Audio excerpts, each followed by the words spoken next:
Leo nipo katika eneo la Kenyatta Road, kaunti ya Kiambu. Hapa nimekuja ajili kubwa kusikiliza hadithi ya bingwa moja ambaye kwa wakati moja aliishi katika mtaa wa mabanda wa Dandora na sasa yeye ni mkulima tajika. Alianzaje, safari yake ilikwendaje na amefika wapi? Tutasikiliza yote hayo kutoka kwake. Twende kazi.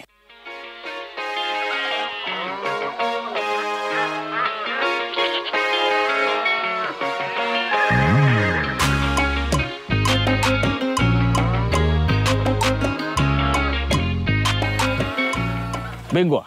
Yes. Vipi baba? Karibu sana Kenyatta Road. Asante sana baba. Anza kwa kunieleza jina lako kisha unambie safari yako ilianzaje. Caleb Ochieng ni mzaliwa wa Nairobi County. Nikalelewa Dandora. Nyumbani ni Kisumu. Natoka Kisumu. Sasa Dandora dump site nimeishi kwa miaka zangu kama zote and maisha huko vile mnavyojua si mzuri. Ni place kuna crime mingi, kuna madawa mingi watu wanatumia, na mimi nashukuru Mungu sikupitia sana kwa hayo.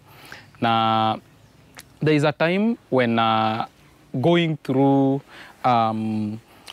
through social media that there was too much drought in the country.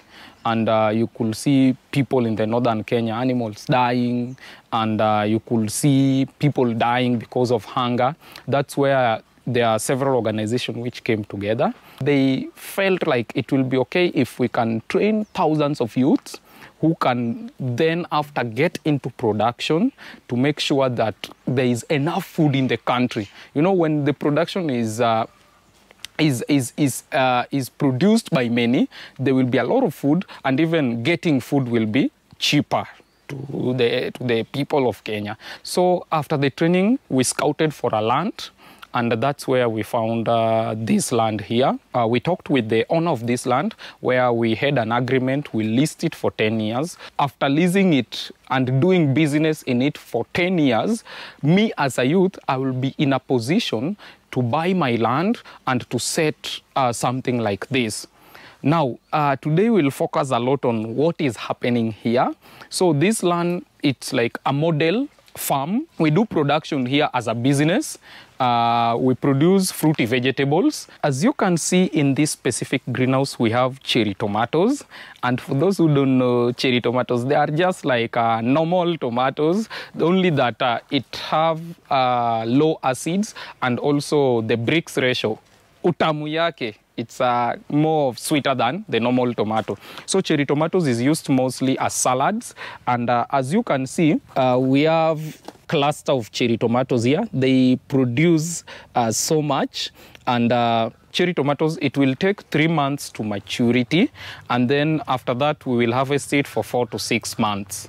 Wakati unakubali kwamba nimeingia katika ukulima wa cherry tomatoes, je, kuna changamoto ambazo unakumbana nazo? Changamoto inaweza tokezea about fluctuation in prices, though it has good market. So there is no day you'll say that itakosa kuenda soko. Most farmers umejua tunaangalianga the profit side peke yake. So maybe when the market is kind of down, hautafurahia sana, but it's only for a while. Umezungumzia soko. Soko lenyewe liko wapi? Cherry tomatoes is an high-end crops. And so places where they are sold are places like parklands, westlands, and some of them we export them to the neighboring countries like Uganda. Hapo umezungumza kuhusiana na export. Fafanua kidogo. Domestic, such export to the neighboring countries, Uganda, Tanzania, it's just like tuko country moja because we are in East Africa. So utapata hakuna limitation mingi on movement and everything. So me, what I do once I get a client there, I'll just pack it and put it in a parcel to a bus that goes to Kampala, and then my client will get it on the other. I think the agreement that was done between the 3 nations, that of East Africa, doing business is easier. I don't have protocols like right now. If I want to export to Japan or I want to export to China, there's a lot of protocols that I'll follow. But when I want to export to Tanzania, to Uganda, it will be so easy. I don't have much to follow because business it's like I'm operating in one country. Sasa kwa sababu ni mdogo na umesema safari yako kutoka Dandora, biashara yako sasa ikoje? Naweza sema haijakuwa rahisi, imenikula miaka kama 4-5 ndo nifike penye niko.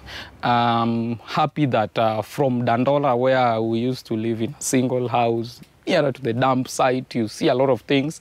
Right now I run an enterprise. I've also employed youth.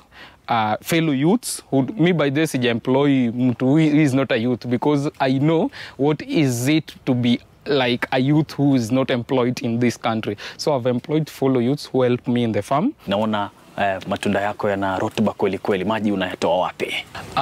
Being that we produce in the city, mostly we use civil servant water, maji mfereji, whereby we treat it, that is purifying it, and then we use it in the farm. Yeah, and also there's plans, we do a borehole here, but for now we are using maji mfereji. Mbona usitumia maji yenyewe direct baada ya kutoka kwa mfereji? It have a lot of components which some of them are not consumed by the plants, and with that I have to purify it to have a clear water. By the plants, it's just a living thing kama wewe, and the best water for plant is a glass of water that you will wish to take, and that's why I'll just have to give it clean water. Sawa sawa. Sasa wewe mwenyewe kuanza safari ya kupanda mche wako wa cherry tomato, kuna mtu anashangaa hajawahi ona seeds unatoa wapi? Seeds we use hybrid seeds enye sana sana zinatoka Israel ama Netherlands. So most of them they are hybrid seeds which we take them from abroad and then we come and produce them here. Yeah. Unauza mbegu ya cherry tomatoes? Sana sana hii ukulima yetu ya greenhouse tunatumia mbegu tunaita first generation. Singependa kuna mbegu kutoka hapa nifanye mtu, sababu haita produce massively vile unaona imeproduce. So what I'll do, nitanunua hiyo mbegu penye na nunua, alafu nitakutengenezea. I do seedling propagation where farmers can now buy the seedlings and then they go and grow them. Sasa wewe umezungumza ukasema unauza high-end, si ndio? Bei yako ni ngapi? Cherry tomatoes sio expensive sana na pia sio cheap sana. When we sell them in pallets or loose as this, so the loose cherry tomatoes will go from 150 to 200 a kilo, and then that is someone who is taking it in bulk. Alafu mwenye ananunua per panet is 70 bob to 100 bob a panet. Kuna kijana ambaye anakutazama na anashangaa atakwendaje? Wasia wako kwake ni upi? Mi chenye naweza sema saa hii ile mentality ya nikishamaliza shule nitafute kazi, hiyo watu wasikue nayo.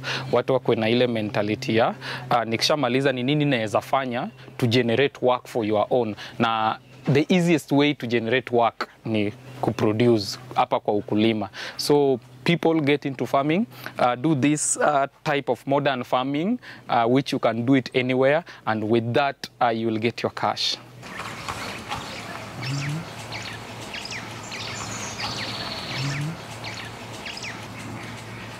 Matunda mazuri kweli kweli, yanapendeza, ukiangalia kwa upeo wa macho yako utafurahia sana.